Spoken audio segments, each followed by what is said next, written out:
जय भीम दोस्तों, मैं रजत मौर्य आप सभी का स्वागत करता हूं बहुजन साहित्य के इस विशेष कार्यक्रम में, जहां पर कि हम बाबा साहब द्वारा किए गए कामों को समझने की कोशिश करते हैं कि उन्होंने पर्टिकुलर एक डेट में किस जगह जाकर भाषण दिया, अगर वो विधानसभा या राज्यसभा में थे या फिर संविधान सभा में थे तो किस प्रश्न का क्या उत्तर दिया। ये सारी चीज़ें हम लोग समझने की कोशिश करते हैं। किसको पत्र लिखा, किसका पत्र स्वीकार किया, किसको जवाब दिया किसी पत्र का। तो इन सारी चीज़ों को हम डिटेल में समझते हैं डेट के अकॉर्डिंग, पर्टिकुलर एक डेट के अकॉर्डिंग। अगर आप लोग इस चैनल पर नए हैं तो चैनल को सब्सक्राइब कर लीजिए, पुराने वीडियोस भी जाकर देखिए, बहुत ही इंफॉर्मेटिव कंटेंट आपको मिलेगा जो कि आपकी वैचारिकी को मजबूत करेगा, आपकी जो सोच है, जो एक सामाजिक सोच है आपकी, उसको मजबूत करेगा। अगर आप अम्बेडकर मूवमेंट से जुड़े हैं अभी तो ये चैनल आपके लिए लिटरली एक डिजिटल लाइब्रेरी की तरह काम करेगा। अगर आप लोग चाहते हैं कि बहुजन साहित्य लगातार इसी तरीके से काम करता रहे तो आप सभी से निवेदन है कि आप लोग बहुजन साहित्य का आर्थिक सहयोग करें, फाइनेंशियल हेल्प करें। वीडियो शुरू करते हैं। 22 मई 1932 को 22 मई 1932 को डॉक्टर BR अम्बेडकर का पुणे में वीरतापूर्वक स्वागत किया गया और छावनी की मुख्य सड़कों से होते हुए एक जुलूस में अहिल्या आश्रम ले जाया गया, जहां AB लट्टे की अध्यक्षता में एक बैठक हुई। डॉक्टर अम्बेडकर को स्वागत भाषण दिया गया। जवाब में डॉक्टर अम्बेडकर ने कहा, जब कुछ दिनों के बाद धूल जम जाती है और भविष्य के इतिहासकारों द्वारा गोलमेज सम्मेलन की कार्रवाई की समीक्षा की जाती है तो हिंदुओं की आने वाली पीढ़ी राष्ट्र के लिए मेरी सेवाओं की प्रशंसा करेगी। डॉक्टर अंबेडकर वहां पर एक संकल्प भी करते हैं। वो संकल्प क्या है कि उन पददलित लोगों की सेवा करते दौरान मरने की मेरी गंभीर शपथ है जिनके बीच में पैदा हुआ था, मेरा पालन पोषण हुआ और मैं जीवित हूं। मैं अपने नेक काम से 1 इंच भी पीछे नहीं हटूंगा या अपने विरोधियों की हिंसक और अपमानजनक आलोचना की परवाह नहीं करूंगा। इस तरह की शपथ मेरे हिसाब से शायद हम लोग देखते हैं सिर्फ 2 लोगों ने ही दी है। एक डॉक्टर BR अम्बेडकर हैं और उनके बाद मान्यवर साहब काशीराम हैं।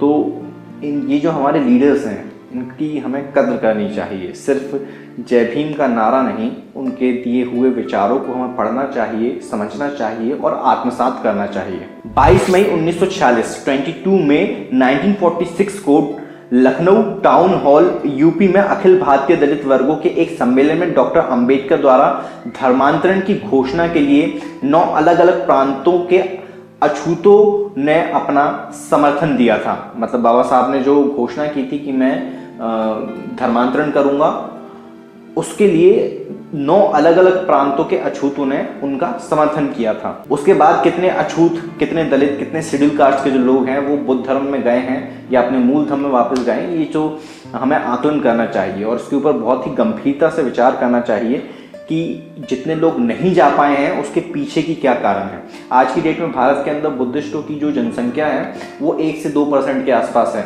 आंकड़ा थोड़ा सा गलत हो सकता है लेकिन 3% से ऊपर नहीं होगी, क्योंकि 3% तो सिख हैं। 1 या 2% के आसपास ही जनसंख्या है। तो उसका कारण क्या है? इतना बड़ा मूवमेंट किया बाबा साहब ने और इतने मास लेवल पर कन्वर्जन करा, उसके बाद भी कोई रिजल्ट नहीं है बुद्धिज्म को आगे बढ़ाने का। हम देखते हैं कुछ ऐसा बहुत कंक्रीट काम नहीं हुआ है बाबा साहब के जाने के बाद। हमारे जो बुद्धिजीवी वर्ग जो है उसको इस काम को अपने हाथ में लेना चाहिए और मास लेवल पर एक कन्वर्जन दोबारा अनाउंस कर देना चाहिए। ये अब डॉक्टर अम्बेडकर जैसा नेता तो कोई है नहीं, तो या कोई लीडर नहीं है या एकेडमिया में कोई उनके जैसा कोई व्यक्ति नहीं है, तो सारे एकेडमिया के जितने व्यक्ति हैं, सारे जो बुद्धिजीवी लोग हैं, सारे जो नेता हैं जो खुद को बाबा साहब का सक्सेसर मानते हैं, वो कहते हैं कि हम तो बाबा साहब के बच्चे हैं, हम तो बाबा साहब की औलाद हैं, या बाबा साहब को अपना पिता मानते हैं, दादा मानते हैं, लीडर मानते हैं, नेता मानते हैं, तो उन सब लोगों को सामने आके इस तरह का घोषणा करना चाहिए और एक दिन निर्धारित करके सबसे अच्छा रहेगा कि 14 अक्टूबर को ही ये सारी काम करना चाहिए। 14 अक्टूबर को भाई, कि अगले साल 14 अक्टूबर को, जैसे अब ये 2022 का है, इस साल हम लोग 14 अक्टूबर को मास कन्वर्जन करेंगे और फिर देखिए कि देश के अंदर किस तरह से क्रांति आती है। क्योंकि बाबा साहब ने एनिलेशन ऑफ कास्ट में ये चीज क्लियरली मेंशन किया है कि बुद्धिजीवी वर्ग जो है वो समाज का दिशा निर्देशन करता है। तो यहाँ पर हमारे जो बुद्धिजीवी वर्ग है उसको आगे आना चाहिए और इस काम को अपने हाथ में लेना चाहिए। 22 मई 1936, 22 मई 1936 को डॉक्टर अंबेडकर ने पूना जिले वतनदार महार परिषद को संबोधित किया और लोगों से स्वतंत्र श्रमिक दल के श्री केशव रानूजी शिशुपाल और महादेव बालाजी कोंकणे को वोट देने की अपील की। 22 मई 1938 22 मई 1938 को डॉक्टर BR अम्बेडकर द्वितीय पुणे जिले वतनदार महासम्मेलन गोड़ेगांव को संबोधित करते हैं। पुणे जिले के महासमुदाय को डांटते हैं उनकी गलत संस्कृति और आदतों के लिए। भगवान और धर्म में उनके जो अबाध्य विश्वास है उसको लेकर भी वो फटकार लगाते हैं, मतलब अंधविश्वास नहीं रखना चाहिए। वे कहते हैं कि वह भगवान और धर्म में विश्वास नहीं करते। उन्होंने श्री केशव रानूजी शिशुपाल और महादेव बालाजी कोंकणे एक स्वतंत्र श्रमिक दल के जो उम्मीदवार को चुनने की सलाह देते हैं। वहां पर वो लोगों को आगाह भी करते हैं कि कांग्रेस की बहुमत की जीत से किसानों, मजदूरों, श्रमिकों और गरीबों का नुकसान होगा। आज की डेट में हम लोग ये सोचते हैं कि हमारे पास पूरी सत्ता आ जाए। 20% 22% लोग मिलकर सत्ता तो नहीं ला सकते, लेकिन वो किंग मेकर हो सकते हैं, किंग मेकर की भूमिका में आ सकते हैं। लेकिन हम लोग तो ये भी नहीं कर पा रहे हैं। हमारा पूरा जो वोट है दलित कम्युनिटी का वो इधर उधर बट जाता है। हम लोगों के पास कोई एक सेंट्रलाइज सिस्टम नहीं, किस तरीके से हम अपने कम्युनिटी के लोगों को गाइड कर सकें कि किस तरह के कैंडिडेट्स को, किस तरह की गवर्नमेंट को, किस तरह की पार्टी को चुनना चाहिए। और इस पर जब हम कोई अगर बात भी करता है तो फिर उसको गाली गलौज करने लगते हैं लोग, क्योंकि हर नेता का भक्त हो गया है। मायावती के अपने अलग भक्त हैं, चंद्रशेखर आजाद के अलग भक्त हैं, बाबा साहब अम्बेडकर के अपने अलग भक्त हैं, विजय मानकर के अपने अलग भक्त हैं। आप देखेंगे हर नेता का भक्त बन गया है। कोई किसी को समाज से मतलब नहीं है, अपने नेता से मतलब है, अपनी जाति से मतलब है। तो ये एक बहुत बड़ा कारण है। डॉक्टर अम्बेडकर यहाँ पर कह रहे हैं कि भाई कांग्रेस की बहुमत की जीत नहीं होनी चाहिए। मतलब कि अगर बहुमत की जीत होगी तो आप देख लीजिए पिछले दो कार्यकाल में बीजेपी की बहुमत की जीत है, तो उसमें उन्होंने क्या क्या काम किए। यहीं पर अगर उनकी बहुमत की जीत नहीं होती, बहुमत से वो सरकार नहीं बना पाते, तो फिर बार्गेनिंग पावर जो रहती है वो हम लोग के हाथ में रहेगी। समझ रहे हो? यानी कि वो कोई भी कम्युनिटी हो सकते हैं, कोई भी। जैसे आप देखेंगे कि कांग्रेस का जो कार्यकाल था तो उसमें कांग्रेस की बहुमत की सरकार नहीं थी, तो वहां पर बार्गेनिंग पावर थी हम लोगों के हाथ में। और वहां पर इस बात के ऊपर भी बहस चालू हो गई थी कि भाई प्राइवेट सेक्टर के अंदर रिजर्वेशन लागू किया जाना चाहिए। उसके ऊपर प्रॉपर अगर आप वो पढ़ेंगे ओबीसी के जो मंडल कमीशन की रिपोर्ट है, सत्येंद्र जैन जी ने लिखा है काफी सारी चीजें डिटेल में।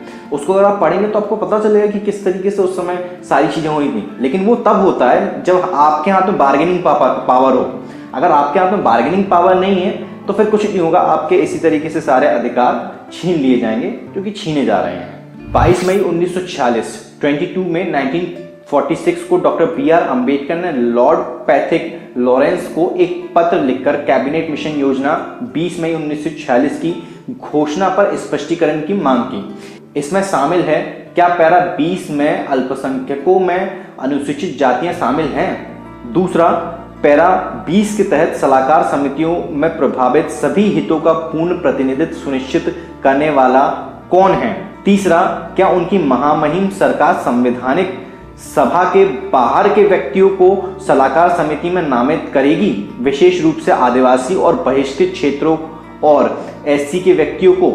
चौथा, सलाहकार समिति में अनुसूचित जाति का पूर्ण प्रतिनिधित्व सुनिश्चित करने के बारे में? पांचवा, क्या सत्ता हस्तांतरण के लिए पैरा 22 के तहत प्रस्तावित संधि अल्पसंख्यक अधिकारों पर सलाहकार समिति के निर्णय संविधान सभा पर बाध्यकारी होगी?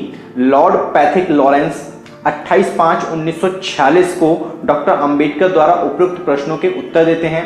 छठवां, संवैधानिक सभा और यूनाइटेड किंगडम के बीच एक संधि का प्रावधान और कैसे महामहिम सरकार संविधान सभा को बाध्यकारी सलाहकार समिति के निर्णय लेने का प्रस्ताव? क्या सातवां, क्या यूरोपीय लोग संविधान सभा के चुनने के लिए यूरोपीय लोगों को उम्मीदवार के रूप में रखने के हकदार हैं? ये सारी वो लॉर्ड पैथिक लॉरेंस से सवाल पूछते हैं। 22 मई 1946 22 में 1946 को डॉक्टर BR अम्बेडकर ने राज्य सचिव लॉर्ड PL को पत्र लिखा।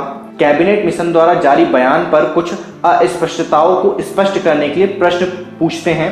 बाबा साहब जो सवाल पूछते हैं वो था नागरिकों, अल्पसंख्यकों और आदिवासी और बहिष्कृत क्षेत्रों के अधिकारों पर सलाहकार समिति की अपनी पैरा 20 शर्त में SC को शामिल करना, सलाहकार समिति में आदिवासी और बहिष्कृत क्षेत्रों और अनुसूचित जाति के प्रतिनिधित्व को सुरक्षित करने के लिए नामांकन की आवश्यकता, संविधान सभा के प्रतिनिधियों के चुनाव में यूरोपीय लोगों को वोट देने का अधिकार, संविधान सभा और यूनाइटेड किंगडम के बीच संधि और उसमें अल्पसंख्यकों के संरक्षण का प्रावधान, इन सारी चीजों पर वो बात करते हैं।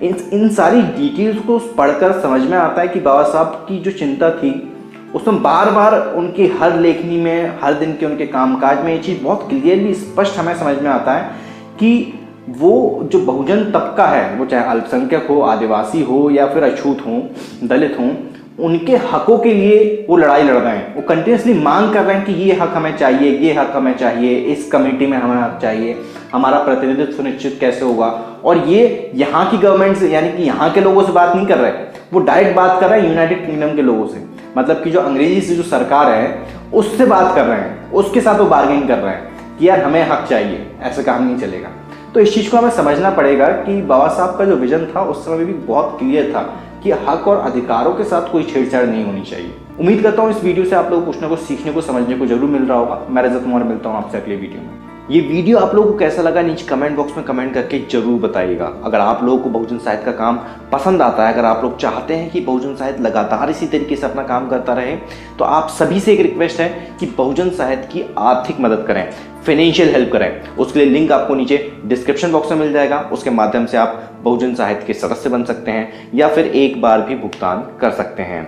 मैं रजत मौर्य मिलता हूँ आपसे अगली वीडियो में, फिर किसी किताब के साथ, फिर किसी ऑथर के साथ, फिर किसी किताब पर चर्चा के साथ, फिर किसी बुक रिव्यू के साथ। तब तक अपना और अपनों का ध्यान रखें, पढ़ने की आदत को विकसित करें, क्योंकि पढ़ेगा इंडिया तभी तो बढ़ेगा इंडिया। जय भीम, जय भारत, जय संविधान, जय जोहार।